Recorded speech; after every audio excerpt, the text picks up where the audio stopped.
ಹಬ್ಬಗಳ ದಿನ ಬೆಳಿಗ್ಗೆ ಬೇಗ ಎದ್ದಾಗ ಅದೇನೋ ಒಂದು ರೀತಿ ಮನಸ್ಸಿಗೆ ಖುಷಿ ಮತ್ತು ಸಮಾಧಾನ ಅಲ್ವಾ? ಬೆಳಗಿನ ಜಾವದಲ್ಲಿರೋವಂಥ ಆ ಪ್ರಶಾಂತತೆ ಬೇರೆ ಯಾವುದರಿಂದನೂ ಸಿಗಲ್ಲ ಅನ್ಸುತ್ತೆ.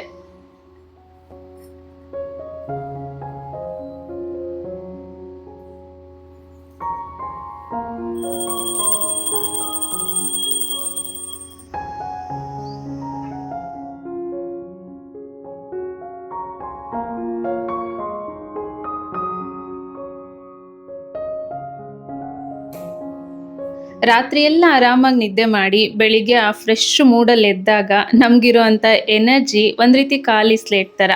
ಅದರಲ್ಲಿ ನಮ್ಮ ದಿನ ಹೇಗಿರಬೇಕು ಅನ್ನೋದನ್ನು ನಮ್ಗೆ ಹೇಗೆ ಬೇಕೋ ಆ ರೀತಿ ಬರ್ಕೋಬೋದು ಅಲ್ವಾ?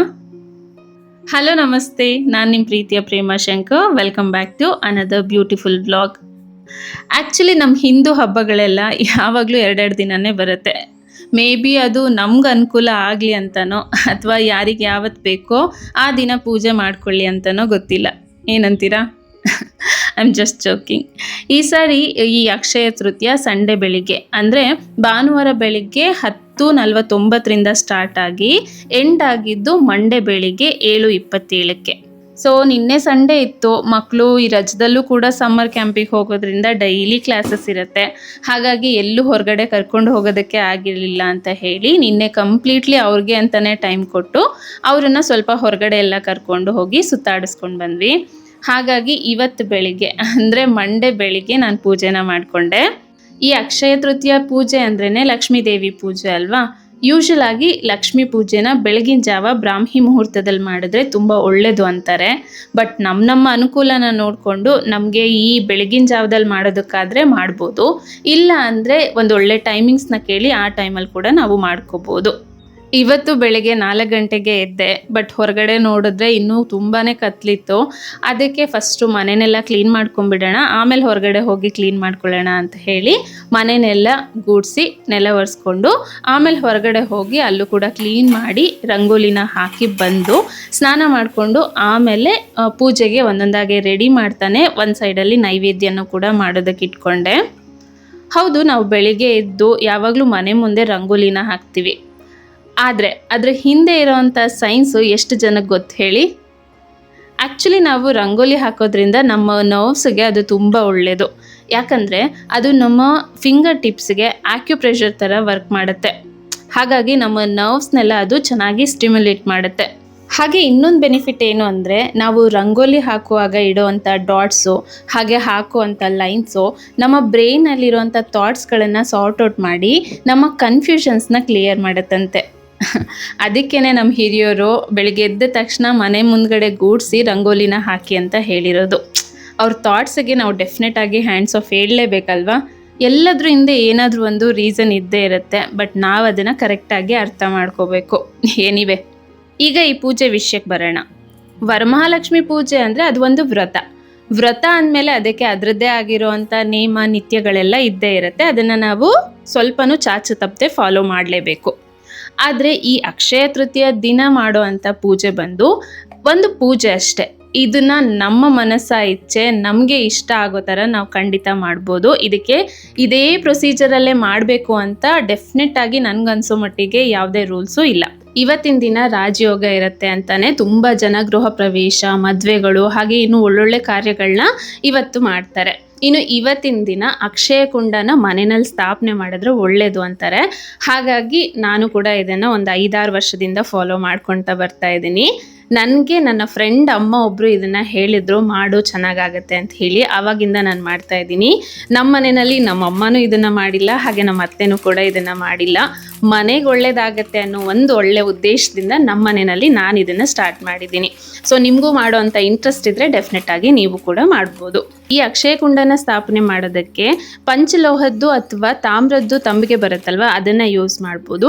ಅಥವಾ ಈ ರೀತಿ ಮಣ್ಣಿನ ಮಡಿಕೆನ ಕೂಡ ಯೂಸ್ ಮಾಡ್ಬೋದು. ನಾನು ಯೂಶಲ್ ಆಗಿ ಮಣ್ಣಿನ ಮಡಿಕೆನ ಯೂಸ್ ಮಾಡ್ತೀನಿ. ಸೊ ಮಣ್ಣಿನ ಮಡಿಕೆ ಯೂಸ್ ಮಾಡೋದಾದರೆ ಪ್ರತಿ ವರ್ಷವೂ ಅದನ್ನು ಚೇಂಜ್ ಮಾಡಬೇಕು. ತಾಮ್ರದ್ದು ಅಥವಾ ಪಂಚಲೋಹದ್ದು ಯೂಸ್ ಮಾಡಿದ್ರೆ ಅದನ್ನೇ ನಾವು ಕಂಟಿನ್ಯೂಸ್ ಆಗಿ ಯೂಸ್ ಮಾಡ್ಕೋಬೋದು. ಇನ್ನು ಇದನ್ನು ಸ್ಥಾಪನೆ ಮಾಡುವಾಗ ಈ ರೀತಿ ಪೀಠನ ರೆಡಿ ಮಾಡಿಕೊಂಡು ಅದ್ರ ಮೇಲ್ಗಡೆ ಒಂದು ರಂಗೋಲಿನ ಹಾಕಿ ಒಂದು ಪ್ಲೇಟಲ್ಲಿ ಅಕ್ಕಿನ ತುಂಬಿಟ್ಟು ಅದ್ರ ಮೇಲ್ಗಡೆ ಈಗ ನಾವು ತಂದಿರೋಂಥ ಮಣ್ಣಿನ ಮಡಿಕೆಗೆ ಸ್ವಲ್ಪ ಅರಿಶಿನ, ಗಂಧದ ಪುಡಿ ಹಾಗೆ ಜವಾದು ಪುಡಿನ ಹಾಕಿ ಮಿಕ್ಸ್ ಮಾಡಿ ನೀಟಾಗಿ ಎಲ್ಲ ಕಡೆ ಹಚ್ಕೊಂಡು ಅದ್ರ ಒಳಗೆ ಮುಕ್ಕಾಲು ಭಾಗದಷ್ಟು ಉಪ್ಪನ್ನು ಹಾಕಬೇಕು.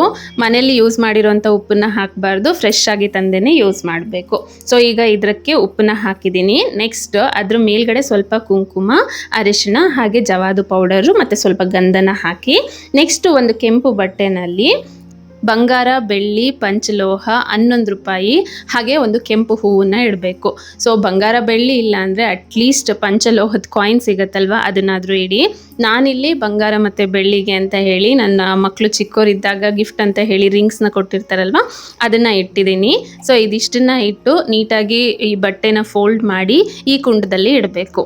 ನೆಕ್ಸ್ಟ್ ಇದರಲ್ಲೇ ಅಷ್ಟು ಇಷ್ಟು ಅಂತ ಅಲ್ಲ, ನಮ್ಮ ಕೈಯಲ್ಲಿ ಎಷ್ಟಾಗುತ್ತೋ ಅಷ್ಟು ಅಮೌಂಟನ್ನು ಇಟ್ಟು ಈಗ ನಾನು ತೋರಿಸಿದ್ದೀನಲ್ವ ಈ ರೀತಿ ಮಣ್ಣಿನ ಕ್ಯಾಪನ್ನು ಮುಚ್ಚಬೇಕು. ಅಂದರೆ ಉಲ್ಟಾ ಮುಚ್ಚಬಾರ್ದು, ಇದೇ ಥರನೇ ಮುಚ್ಚಿ ಮೇಲ್ಗಡೆ ಒಂದು ಹೂವನ್ನ ಏರಿಸಿ ಇದಕ್ಕೆ ಪೂಜೆನ ಮಾಡಬೇಕು.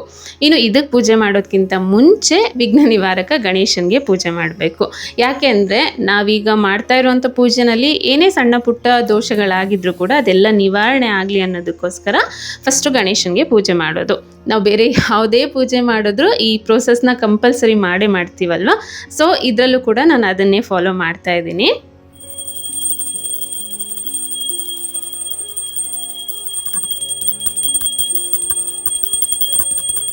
ಈ ಅಕ್ಷಯ ಪಾತ್ರೆನಲ್ಲೇ ತುಂಬ ಜನ ಅಕ್ಕಿ, ಗೋಮತಿ ಚಕ್ರ, ಕವಡೆ ಹಾಗೆ ಮಸಾಲ ಪದಾರ್ಥಗಳು ಇದನ್ನೆಲ್ಲ ಕೂಡ ಹಾಕ್ತಾರೆ. ಸೊ ನಾವು ವರಮಹಾಲಕ್ಷ್ಮಿ ಹಬ್ಬನ ಮಾಡುವಾಗ ಅದರಲ್ಲಿ ನಾವು ಗೋಮತಿ ಚಕ್ರ, ಕವಡೆ ಇದನ್ನೆಲ್ಲ ಕೂಡ ಯೂಸ್ ಮಾಡಿರ್ತೀವಲ್ವ. ಹಾಗಾಗಿ ಈ ಪೂಜೆನಲ್ಲಿ ನಾನು ಅದನ್ನೆಲ್ಲ ಏನು ಯೂಸ್ ಮಾಡ್ತಾ ಇಲ್ಲ, ಆದಷ್ಟು ಸಿಂಪಲ್ ಆಗಿ ಪೂಜೆನ ಮಾಡ್ತಾ ಇದ್ದೀನಿ. ಹಾಗೆ ಈ ಅಕ್ಷಯ ತೃತೀಯ ದಿನ ಸ್ವಲ್ಪನಾದರೂ ಹೊಸದಾಗಿ ಬಂಗಾರ, ಬೆಳ್ಳಿನ ತಗೊಂಡ್ರೆ ಒಳ್ಳೇದು ಅಂತ ಹೇಳ್ತಾರೆ. ಆದರೆ ಈಗಿರೋ ರೇಟಲ್ಲಿ ನಾವು ಅದೆರಡು ಕಡೆ ನೋಡದೇ ಇದ್ರೇ ಒಳ್ಳೇದು ಅಂತ ಅನಿಸುತ್ತೆ.